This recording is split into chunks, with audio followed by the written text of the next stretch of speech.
Hey, I need to hit a topic that one of the subscribers brought up to me, and it's just this will be quick, but I just want to go over a couple of things just as a reminder. When you're going through this and you find a community such as this that you feel safe with and that you feel like other people understand, you still have to be cautious about who you're interacting with and who you're talking to and things such as that. I think a lot of us have a tendency to be too open with people and too free flowing of information and very trusting of people who we think get this and understand it. Now, this is one reason why I think communicating with handles, not using your real name, or using the Discord server, but just chatting with people through that. And if you want to talk to someone, talk to them through that, through the voice thing on that. That way you have a bit of a boundary built in that if something doesn't feel right, I mean, worst case, if something doesn't feel right, you can completely back out of everything, change your name, and or just delete it. And you don't have any, nobody has any direct connection with you.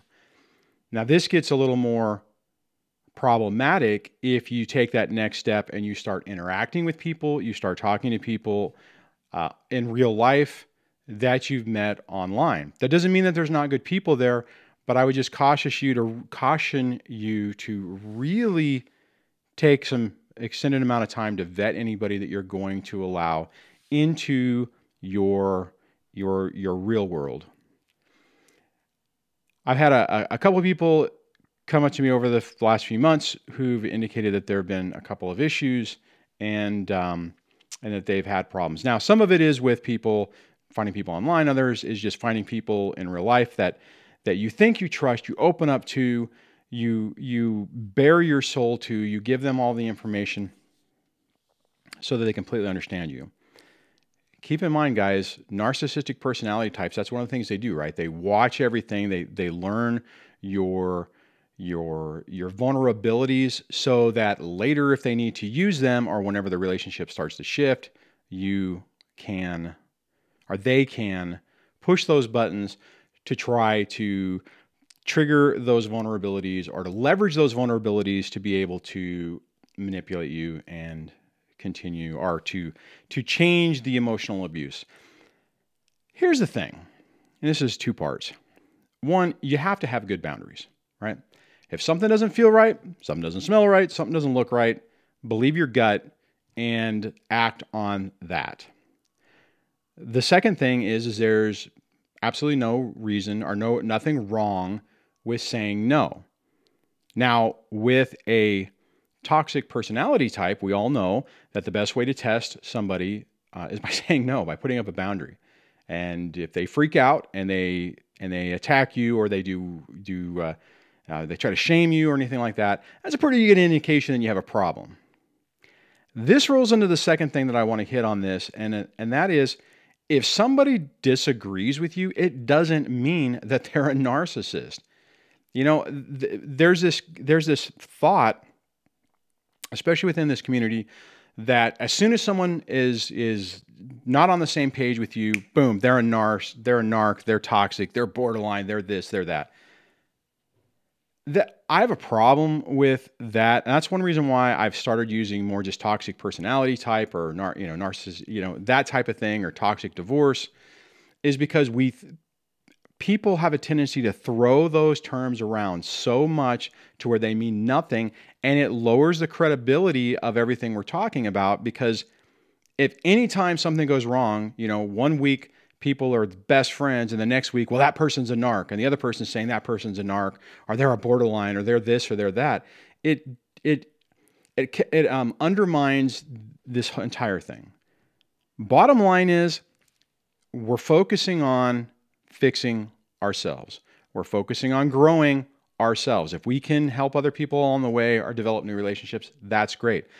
But all this other crap, it's not that it's irrelevant, but in the grand scheme of things, it doesn't really mean a lot with where you're trying to go. If you're dealing with somebody and they're rubbing you the wrong way, you need to phase them out of your life. Conversely, if you're trying, or if the person you're trying to talk to is trying to phase themselves out of your life, that means they're not supposed to be in your life. There's no reason to go through and attack them and try to destroy their character, their reputation. I mean, basically to run a smear campaign.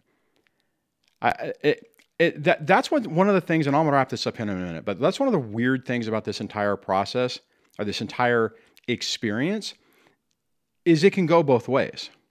I've talked about this in the past where, somebody on my ex's side could easily say, I've just created this channel to slander her name and to, even though I don't really say who she is, and I try to keep that as anonymous as possible, but someone can say that, right? I mean, you have to take everything in the complete character, or the complete, not character, but in the complete story, and everything in perspective and in context. So if you're dealing with somebody and this situation happens, just, one, if you've gone too far and you've actually interacted with these people in real life, take that as a lesson. There's all kinds of goodness that can happen doing keeping this virtual and keeping this online. I get that a lot of us are in different phases of this, different stages of the recovery. That plays a significant role in this. Hey, I'm a different person today than I was 5 years ago. Or let me back it up. I'm different than when I was when I first left. I'm different than that first year. I'm different from the first year after the divorce was final. And as it progressed on, we all are going to go through different stages of this. So just keep that in mind. Protect yourself. Understand, especially when you're early in this, that you're vulnerable to basically another narcissistic type attack. And, keep your guard up. I mean, I hate to say this because I don't want to make a negative video to where, you're looking at it going, oh my God, I can't trust anybody. Yeah, you can trust people, but it's just, you have to be smart about it. And a lot of us, unfortunately, have made pretty poor decisions in the past. I'm pointing right at me. I mean, I'm one of them. I've made my own mistakes multiple times throughout my entire life. That doesn't mean you have to keep making the same mistakes. It doesn't mean that you don't have to, or that you don't have the opportunity to learn from it. So wanted to throw that out there, give you something to think about as we finish out this week. And would love to hear your comments about this and your thoughts on this, your concerns in the comments below. Maybe we can continue the discussion there. And I'll chat with you on the next video. Take care.